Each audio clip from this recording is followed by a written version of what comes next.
I grew up in a small town where everyone seemed to know each other's business.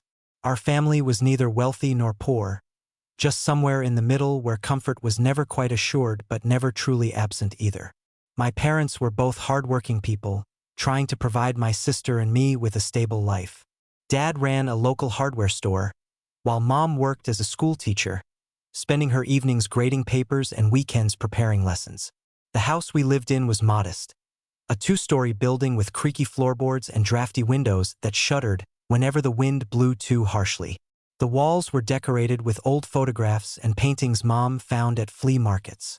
She always had an eye for the beautiful in the ordinary, finding charm in cracked frames and faded colors. My sister, Emma, was 5 years younger than me. She had a gentle spirit, the kind of sweetness that made people adore her instantly. I often felt protective of her, as if it was my duty to shield her from the harsher parts of the world. Perhaps it was just a natural instinct of being the older sibling, but I always believed it went deeper than that. Despite our differences, Emma and I were close. We shared secrets late at night, whispering across the darkened room when nightmares crept into her dreams. I often wondered if the world seemed kinder to her because I filtered out the worst of it. Or perhaps she was simply made of softer stuff, the kind of person who would always find the light even in the darkest of places. Things began to change the summer I turned 16. It was a particularly hot season, the air thick and sticky, pressing down on us like a heavy blanket. That was the year Dad's business started to struggle. Competition from a newly opened chain store was cutting into his profits, leaving him stressed and irritable. Mom tried to ease his burdens, but her own workload had grown heavier with new administrative demands at the school. I started picking up small jobs here and there, mowing lawns and helping neighbors with odd tasks to earn a little extra money. Emma, being only 11, spent her days playing in the backyard, her laughter a constant reminder that innocence was still alive in our household. But even she began to notice the tension that had settled over us like a permanent shadow. I remember how I tried to make things easier for everyone. I'd cook dinner some nights, clumsily chopping vegetables and overcooking pasta, but Mom always praised my efforts. Dad, however, grew increasingly distant. He was often lost in his thoughts, his gaze unfocused, as if the weight of his worries had blurred the world around him. It was during that time I began to feel an unspoken pressure to keep everything together, to be the reliable one, the strong one. I didn't understand then how deeply that pressure would root itself inside me, growing into something much harder to manage as the years went by. I began to withdraw from my friends, prioritizing home responsibilities over social outings. They would call or stop by, but I rarely accepted their invitations. It wasn't that I didn't want to have fun or laugh like I used to. It was more that I felt guilty whenever I tried, as if enjoying myself would somehow be a betrayal to my family's struggles. Emma seemed to flourish despite everything.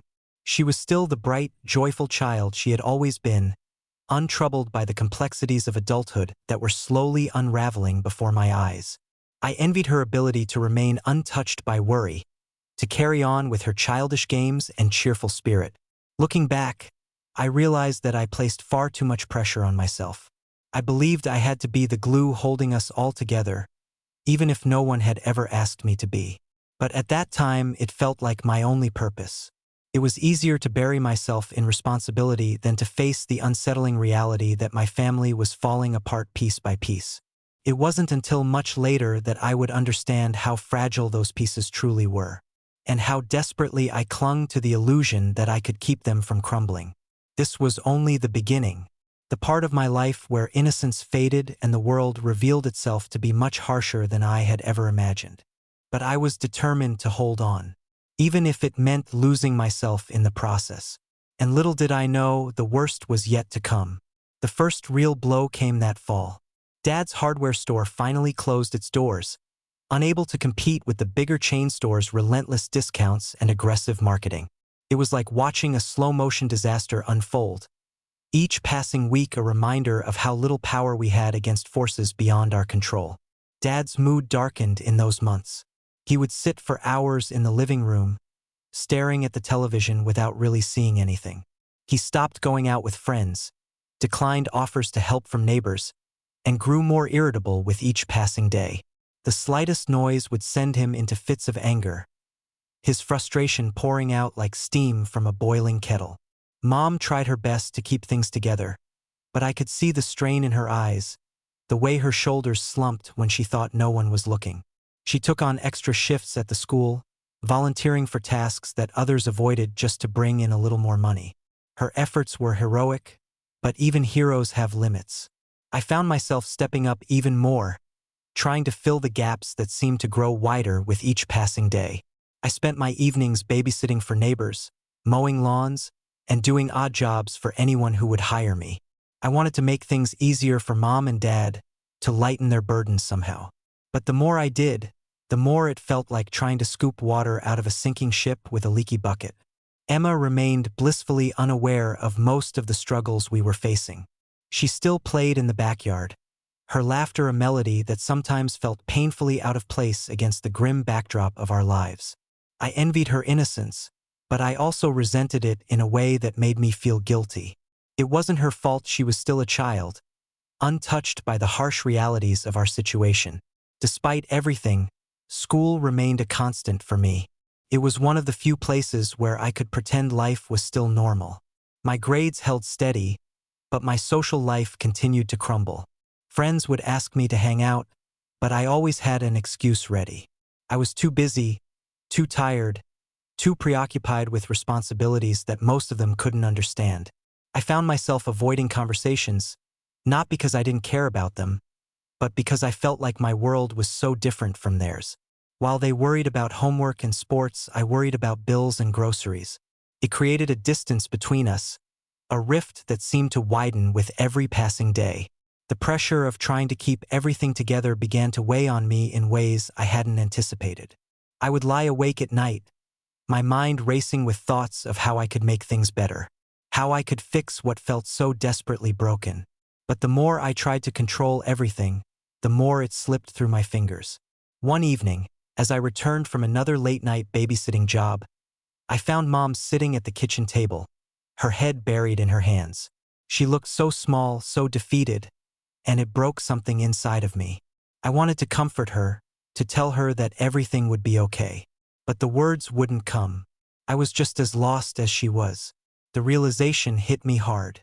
I had been so focused on holding everything together that I hadn't noticed how much I was falling apart myself. The burden I had placed upon my own shoulders was too heavy, and the cracks were beginning to show. I wondered if Dad would ever be the same, if he would ever regain that spark of life he once had. And I wondered if Mom would ever smile the way she used to, without that haunted look in her eyes. Most of all, I wondered if I could continue pretending that everything was fine when it so clearly wasn't. It was a lonely feeling, one that wrapped itself around me like a cold, unforgiving embrace. But despite the darkness, I refused to give up. I had to keep going. For Emma, for Mom, for the faint hope that things could somehow get better. But deep down, I knew that hope alone wouldn't be enough, and that terrified me more than anything. The unraveling had only just begun. Winter came with a bitterness that year. The cold seeped into every corner of our house, the drafty windows doing little to keep out the chill. Money was tighter than ever, and the little luxuries we once took for granted had become distant memories. Heating the house was a constant struggle, and many nights we huddled under blankets just to keep warm. Dad remained distant, his mood swinging between angry outbursts and sullen silence. He had taken up drinking more than he used to, though he tried to hide it from us. But the smell of alcohol was impossible to ignore, and the dullness in his eyes told me more than words ever could. Mom did her best to maintain some semblance of normalcy.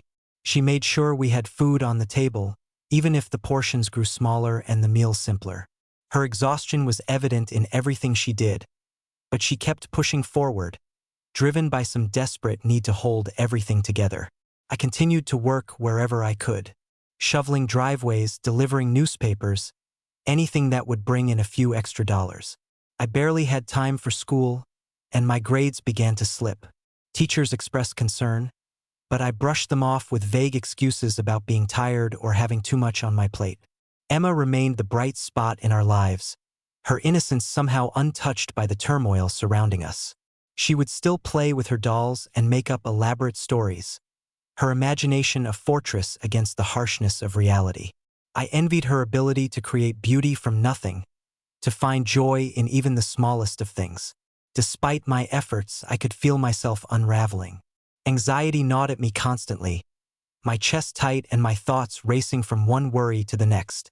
I began to experience sleepless nights, staring at the ceiling for hours as my mind replayed every mistake, every failure, every moment I hadn't done enough. I found myself avoiding Emma more often.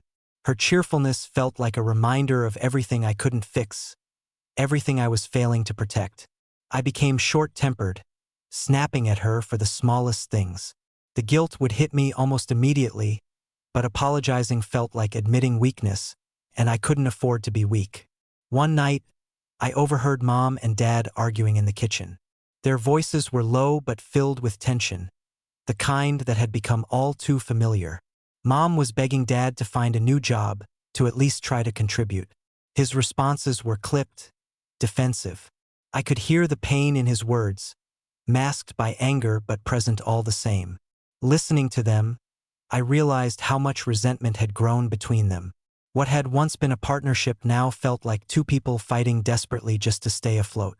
And I couldn't help but feel like I was caught in the middle of it all, struggling to hold on to something that was slipping away faster than I could grasp.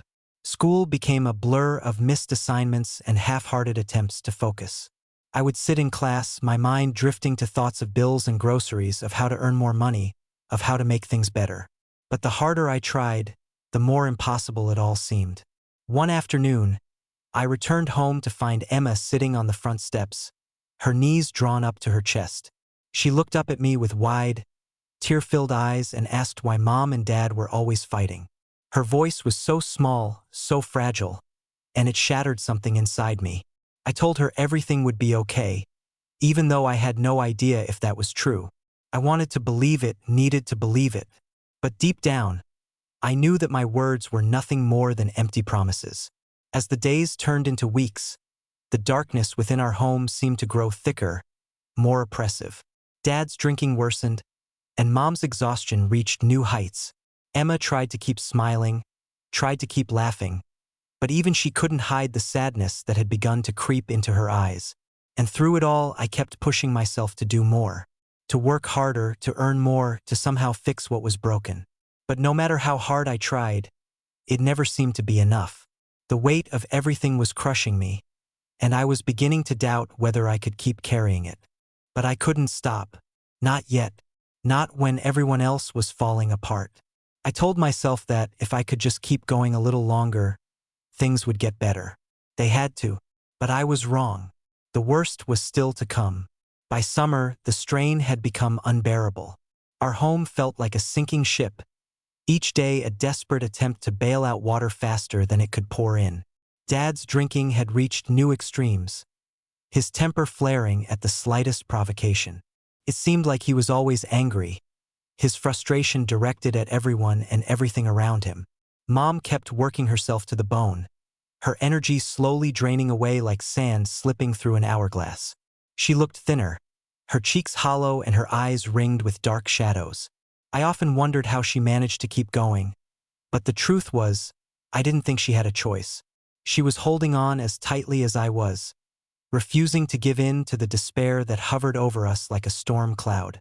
I had taken on so much work that my own exhaustion became a constant presence. Mowing lawns, cleaning houses, working part-time shifts at the grocery store. Every dollar I earned went toward bills, food, anything that could keep us afloat for just a little longer. But the more I gave, the more it felt like I was sacrificing pieces of myself. Emma had grown even quieter. She no longer played in the backyard, no longer smiled the way she used to. I would catch her staring out the window, her expression distant, her small shoulders slumped as if the weight of our family's struggles had settled upon her too. One particularly hot evening, I returned home from work to find the house in complete disarray. Furniture had been overturned, glass shattered on the floor, the air thick with the scent of alcohol. Dad's voice boomed from the living room, his words slurred and venomous. Mom was trying to calm him down, her voice trembling with desperation. I stayed outside for a long time, my fists clenched so tightly my knuckles turned white. I couldn't bring myself to go inside, couldn't face the chaos waiting for me. Instead, I found myself wandering down the street, my feet moving of their own accord until I reached the park where Emma and I used to play when we were younger. Sitting on a worn bench, I let myself fall apart. The tears came hard and fast, years of frustration, fear, and anger pouring out of me in a torrent I couldn't control. I felt like a failure, like no matter how hard I tried, I was only making things worse. That night marked a turning point for me. I realized that I couldn't keep pretending everything was fine. I couldn't keep sacrificing myself for a family that was already crumbling beyond repair. Something had to change, even if I had no idea what that something was. I began to distance myself from home even more, spending as much time as I could at work or school. I avoided Dad whenever possible, his rage something I could no longer endure. I still tried to protect Emma, but even that felt like a losing battle. She had grown so quiet, her eyes haunted in a way that made my heart ache. Friends had long since stopped reaching out. They had their own lives, their own problems, and I couldn't blame them for giving up on me. I had pushed them away for so long that I doubted any of them even cared anymore. One afternoon, as I walked home from another grueling shift, I spotted Emma sitting alone on the curb outside our house. She looked so small, so fragile, her arms wrapped tightly around herself as if trying to ward off the pain that had become our reality. I sat down beside her, neither of us speaking. The silence between us felt like a chasm, too deep and wide to cross. I wanted to comfort her, to tell her that everything would be okay. But I had run out of lies. Instead, we just sat there, side by side, watching the world pass us by. I couldn't bring myself to go inside, couldn't face whatever new disaster awaited us within those walls. So we stayed there, the air growing cooler as the sun began to set. Eventually, Emma spoke, her voice so faint I almost didn't hear her. She said she missed the way things used to be. The words hit me like a punch to the chest, and for a moment I couldn't breathe, because I missed it too. The warmth, the laughter, the sense of safety that had once defined our home. It was all gone, replaced by anger, fear, and desperation. And I had no idea how to bring it back. That night, as I lay awake in bed, I realized something that filled me with both terror and relief. Couldn't save my family. No matter how hard I tried, no matter how much I sacrificed, I couldn't fix what was broken. But maybe, just maybe, I could save myself. And maybe that was enough. But even as the thought crossed my mind, guilt followed closely behind. Because if I saved myself, what would happen to Emma? What would happen to Mom? The questions lingered, unanswered, haunting me long into the night. I had reached my breaking point, and I was terrified of what would come next. Summer faded into autumn, and with it, any remaining hope I had of holding things together.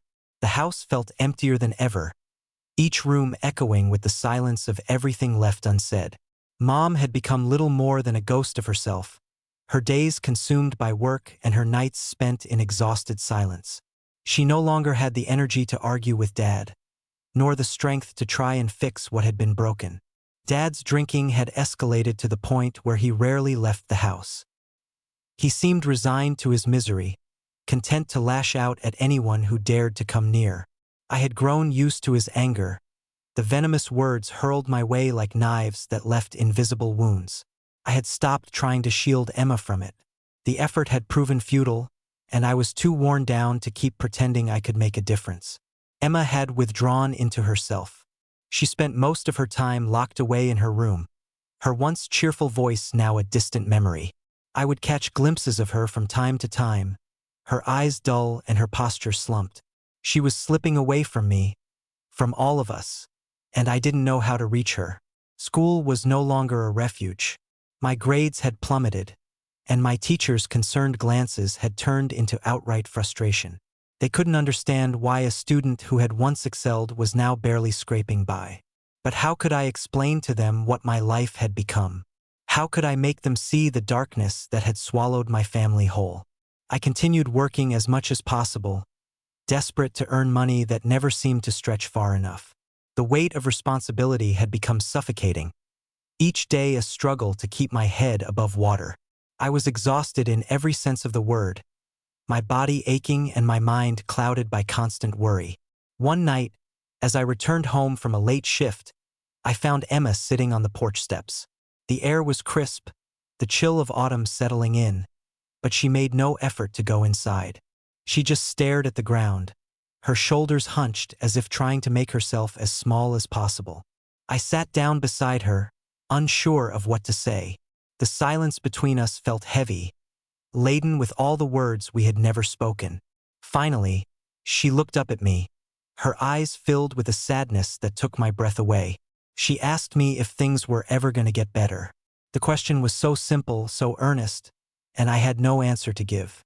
I wanted to tell her yes, to promise her that everything would be okay. But I couldn't bring myself to lie to her. Not anymore. Instead, I told her that I was trying, that I was doing everything I could to make things better. The words felt inadequate, but they were all I had. She nodded, her expression unreadable, before turning her gaze back to the ground. I hated myself in that moment. Hated that I couldn't protect her, that I couldn't give her the life she deserved. I had failed her, failed all of us, and the weight of that failure was crushing me. Days blurred into weeks, the relentless cycle of work and worry leaving me numb. I had stopped caring about school entirely, my future feeling like something distant and unattainable. What was the point of dreaming when reality was nothing but a nightmare? Mom continued to work herself to the bone, her eyes hollow and her smile a memory. She rarely spoke to me anymore, her attention consumed by her own struggle to keep us afloat.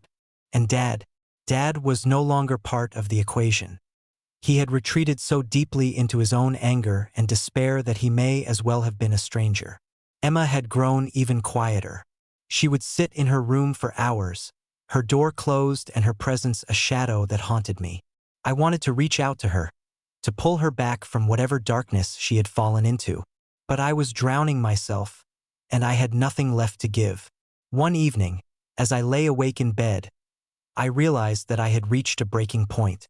I couldn't keep going like this, couldn't keep pretending that I could fix everything. I was exhausted, worn down to the bone by the relentless demands of a life that seemed determined to crush me.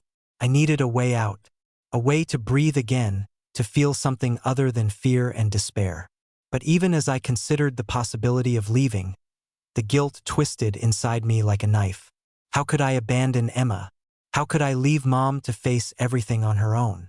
The questions tore at me, their answers elusive and cruel.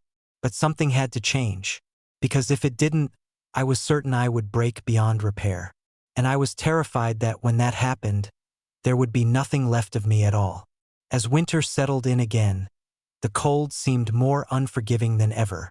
The heating bills had become almost impossible to manage, and the chill seeped into our bones like a persistent ache.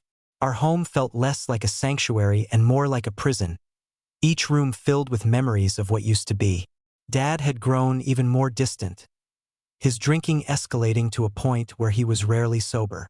He would stumble through the house, his eyes glazed and unfocused, his words slurred and bitter.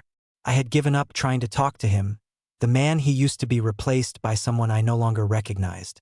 Mom continued her relentless march forward, her energy fading with each passing day. She had taken on so many responsibilities that I wondered if she even remembered how to rest.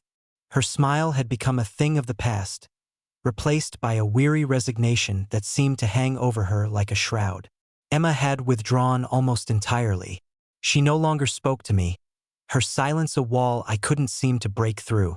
I would find her sitting alone in her room, her gaze fixed on something I couldn't see.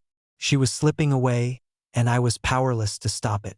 I had reached a point where I was simply going through the motions. Wake up, work, try to keep the house from falling apart, and then collapse into bed only to repeat the cycle the next day. School had become a distant memory, my attendance sporadic and my grades practically non-existent. It was as if I had resigned myself to a life of survival rather than anything resembling happiness.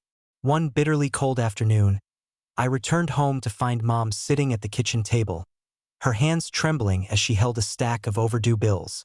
Her expression was one of utter defeat, her eyes rimmed with red as if she had been crying for hours.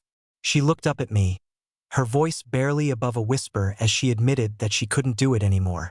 She couldn't keep working herself into the ground only to watch everything slip away. She was tired, so incredibly tired. Her words hit me like a punch to the gut. For so long, I had seen her as unbreakable, a force of nature that would keep fighting no matter what. But seeing her like that, so utterly defeated, made me realize just how fragile we all were. I wanted to comfort her, to tell her that I would fix everything. But the truth was, I was just as lost as she was. I had been clinging to the hope that if I just worked hard enough, if I sacrificed enough, things would eventually get better. But that hope had withered away, leaving only exhaustion and despair in its place. I spent the next few days in a daze, my thoughts a whirlwind of confusion and guilt. I couldn't keep living like this, but I didn't know how to change anything. Every attempt I made to fix our situation seemed to crumble before my eyes. One evening, as I sat alone in my room, I made a decision. It wasn't a plan or a solution, but a desperate attempt to break free from the cycle that had consumed my life. I packed a small bag with the few belongings I cared about and slipped out of the house under the cover of darkness. I didn't leave a note. I couldn't bring myself to explain why I was leaving, couldn't put into words the desperation that had driven me to such a decision. I just needed to get away, to find some semblance of peace before I completely unraveled. The night air was cold and unforgiving, but it felt strangely freeing. For the first time in what felt like forever, I was no longer weighed down by the crushing responsibility that had defined my existence. I walked for hours, my feet carrying me farther and farther from the life I had known. But even as I tried to leave everything behind, guilt followed me like a shadow. I couldn't stop thinking about Emma, about Mom, about the mess I was abandoning them to face alone. The farther I walked, the heavier that guilt became, until it threatened to drag me down entirely. I found myself sitting on a park bench as dawn began to break, the sky painted with hues of orange and pink. The beauty of it was almost painful, a reminder of everything I had lost and everything I had tried so desperately to save. As the sun rose, I realized that I had no idea what to do next. I was alone, lost, and utterly broken. But for the first time, I wasn't pretending to be strong. I wasn't trying to fix anything or hold everything together. I was just me. And maybe, in some strange way, that was a start. The first few days away from home were both liberating and terrifying. I had no real plan, no destination in mind. I simply walked, my feet carrying me from one unfamiliar place to the next. The small amount of money I had saved quickly dwindled, leaving me with little more than the clothes on my back and the uncertainty of what came next. I found shelter where I could, abandoned buildings, park benches, even the occasional kindness of strangers who saw something desperate in my eyes and offered me food or a warm place to rest. But kindness was rare, and the world felt colder than ever. I spent my days wandering aimlessly, my thoughts a constant jumble of guilt and anger. I had abandoned my family, left them to face the mess I couldn't fix. The weight of that decision gnawed at me, leaving me sleepless and hollow. But at the same time, I couldn't bring myself to go back. I had reached my breaking point, and I couldn't survive under the crushing weight of responsibility any longer. One night, as I huddled beneath a bridge to escape the biting chill, I found myself thinking about Emma. I wondered if she hated me for leaving, if she had even noticed I was gone. The thought made my chest ache, a sharp and unforgiving pain that refused to be ignored. I wanted to believe that she would be okay, that Mom would find a way to keep everything together. But deep down, I knew the truth. They were both just as lost as I was, struggling to survive in a world that seemed determined to break them. Weeks blurred into months, the passage of time marked only by the changing of the seasons. The bitter cold of winter gradually gave way to the tentative warmth of spring, but even the brightening days did little to lift the darkness that had settled within me. I had become a shadow of myself, surviving on scraps and sleeping wherever I could find shelter. The loneliness was overwhelming, a constant companion that clung to me like a second skin. I had never felt so utterly adrift, so completely disconnected from everything I had once known. Every so often, I would find myself wandering near the edge of town, my gaze drawn to the distant outline of our house. But I never went back. The guilt and shame of what I had done kept me away, a barrier I couldn't bring myself to cross. One evening, as I sat on the steps of an old library, my stomach growling from hunger, a woman approached me. She was older, her hair streaked with gray, her eyes kind but sharp. She asked me if I was hungry, her voice gentle but firm. I nodded, too exhausted to speak. She handed me a sandwich and a bottle of water, her gaze never leaving mine. She introduced herself as Claire and told me she ran a shelter a few blocks away. She invited me to come by if I needed a place to stay. Desperation outweighed pride, and I followed her to the shelter. It was a modest place, the walls lined with worn but clean blankets, and the air filled with the scent of warm food. Claire showed me to a bunk and told me I was welcome to stay as long as I needed. For the first time in months, I slept in a bed. The warmth of the blankets and the softness of the mattress were almost overwhelming. I felt tears prick at my eyes as I realized how far I had fallen, how much I had taken for granted. The shelter became a refuge for me. I stayed there for weeks, gradually regaining some semblance of stability. Claire was patient and understanding, offering guidance without judgment. She encouraged me to find work, to start rebuilding my life piece by piece. But even as I began to heal, the guilt remained. Thoughts of Emma haunted me, her small face etched into my memory like a scar. I couldn't shake the feeling that I had abandoned her, left her to face the very things I had been trying to protect her from. One evening, as I sat in the quiet of the shelter's common room, Claire approached me. She told me that healing was a process, that forgiveness had to start with myself. Her words resonated with me, but I couldn't bring myself to believe them. I had run away. I had left Emma behind. And no amount of healing or forgiveness could change that. But the thought of never seeing her again, never making things right, was something I couldn't accept. I realized then that I had to go back. Not just for Emma, but for myself. I had to face the mess I had left behind, no matter how painful it would be. And as terrifying as that thought was, it was the first time I had felt a spark of hope in a very long time. Returning home was harder than I expected. The journey itself was short, just a few bus rides and a long walk through familiar streets. But the weight of what awaited me made every step feel like an impossible effort. I kept imagining what I would find when I arrived. Mom's weary eyes, Emma's disappointed gaze, Dad's bitter indifference. Claire had tried to reassure me before I left the shelter. She told me that facing the past was never easy, but it was the only way to truly heal. I wanted to believe her, but doubt clung to me like a shadow, whispering that I was only setting myself up for more pain. The house looked smaller than I remembered. The paint was peeling, the yard overgrown, and the windows darkened by neglect. It felt like a relic of something that had once been beautiful but had slowly rotted away from within. I hesitated at the door, my hand trembling as I raised it to knock. Part of me wanted to turn around and leave, to keep running from everything I had abandoned. But something stronger kept me rooted in place. A need to make things right no matter how broken they had become. Mom opened the door. She looked older, her face lined with exhaustion and worry. But there was something else in her expression. Something like relief, as if a weight she had carried for far too long had finally been lifted. She didn't scold me for leaving.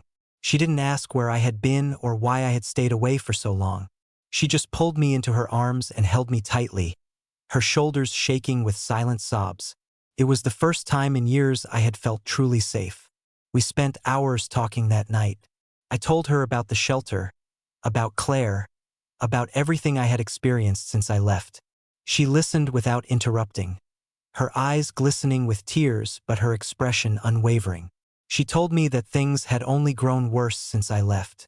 Dad's drinking had continued to spiral out of control, his anger turning into something darker and more unpredictable. Emma had withdrawn even further, her once bright spirit now dulled by fear and sadness. Mom admitted that she had been struggling to keep everything together, her own strength eroding under the constant strain. She apologized for relying on me so heavily, for placing responsibilities on my shoulders that I was never meant to bear. Hearing her say those words broke something inside me. I had spent so long blaming myself for everything that had gone wrong, convinced that I was the one who had failed.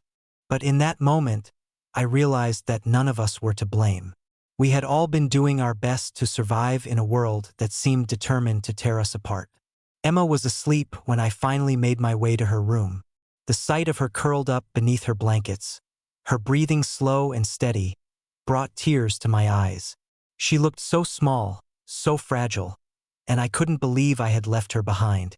The next morning, when she saw me, her eyes widened with a mixture of shock and disbelief. For a moment, I thought she might run away from me, her anger and hurt too great to overcome. But instead, she threw herself into my arms, her tears soaking into my shirt as she clung to me with all the strength she had. She told me she had been scared, that she had felt alone, that she had missed me more than she could put into words. Her forgiveness was like a balm to my wounded heart, her acceptance a gift I hadn't dared to hope for. But the road to healing was far from over.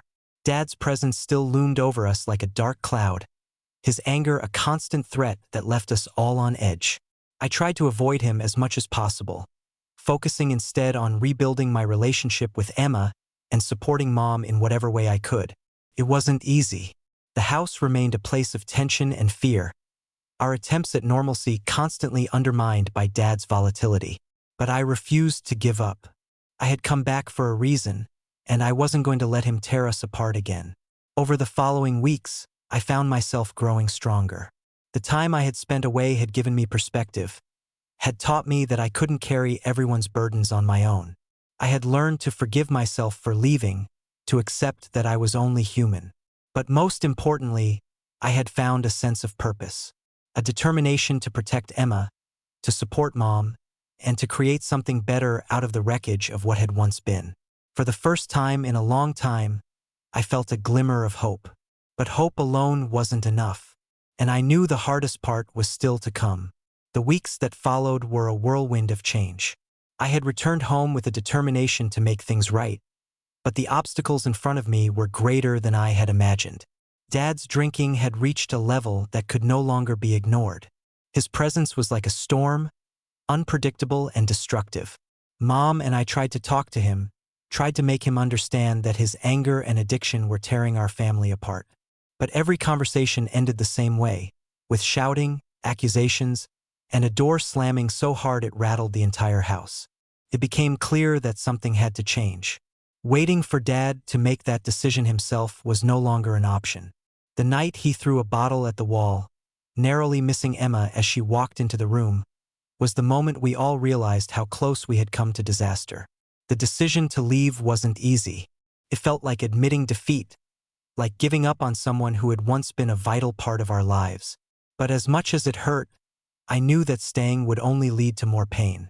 Emma's safety, Mom's sanity, and my own sense of purpose were all hanging by a thread. Mom made arrangements for us to stay with a relative in another town. It wasn't ideal, but it was a place to start over. A place where we could try to rebuild our lives away from the constant fear and chaos that had consumed our home. Packing our belongings was a surreal experience. We took only what was necessary, leaving behind the pieces of our past that had grown too heavy to carry. I looked around my room one last time, the walls still covered in remnants of a childhood I had left behind far too soon. Leaving was both a relief and a heartbreak. As we drove away from the house, Emma held my hand tightly, her small fingers trembling. Mom's eyes remained fixed on the road ahead, her expression determined but strained. I kept glancing back, as if expecting Dad to appear in the rearview mirror, his anger chasing us down the street. But he didn't follow. He remained behind, lost in the darkness that had claimed him long ago. The days that followed were filled with uncertainty. Adjusting to life in a new town, surrounded by unfamiliar faces and routines, was both daunting and liberating. We stayed in a cramped apartment with my aunt, her generosity a kindness I hadn't expected but deeply appreciated. Emma began to show signs of healing. Her laughter, once a rare and precious sound, returned little by little. She made friends at her new school, her natural kindness drawing others to her like a beacon. Watching her reclaim pieces of her childhood filled me with a sense of hope I hadn't felt in years. Mom found work at a local shop, her exhaustion slowly giving way to something resembling contentment. She still carried the weight of everything we had endured, but the burden seemed lighter with each passing day. As for me, I returned to school and focused on rebuilding my own life. It wasn't easy. The scars of everything I had been through remained, etched into my mind like reminders of battles fought and lost. But I had learned to forgive myself, to accept that I couldn't fix everything or everyone. I kept in touch with Claire from the shelter. Her words of encouragement and support continued to guide me through the hardest days. She had given me the strength to face my own demons, and I would always be grateful for that. The years passed. Our family grew stronger, not because we had erased the pain of the past, but because we had learned to carry it together. Emma blossomed into a confident, kind-hearted young woman. Mom found happiness in her work and in the new friendships she built along the way. As for Dad, I never saw him again. I heard through distant relatives that he had tried to get sober, that he had made attempts to rebuild his own life. But I couldn't bring myself to reach out to him. Forgiveness was something I was still working on, a process that took more time than I ever imagined. But I no longer blamed myself for his downfall. I had learned to let go of the guilt that had haunted me for so long. I had found my own strength, my own path forward. Looking back, I realized that healing wasn't about erasing the past. It was about learning to live with it, to accept the pain and the beauty intertwined within every memory. And most importantly, it was about choosing to move forward, to keep going even when everything felt impossible. I had chosen to save myself, and in doing so, I had saved my family too. If you enjoyed this story, please don't forget to leave a comment and share your thoughts. It will help the channel grow and inspire me to create more interesting stories for you. I also want to apologize for any mistakes in the text, as the narration is done using artificial intelligence. If you notice any inaccuracies or areas that need improvement, please mention them in the comments. This will help make the content even better. Thank you for watching and for your support.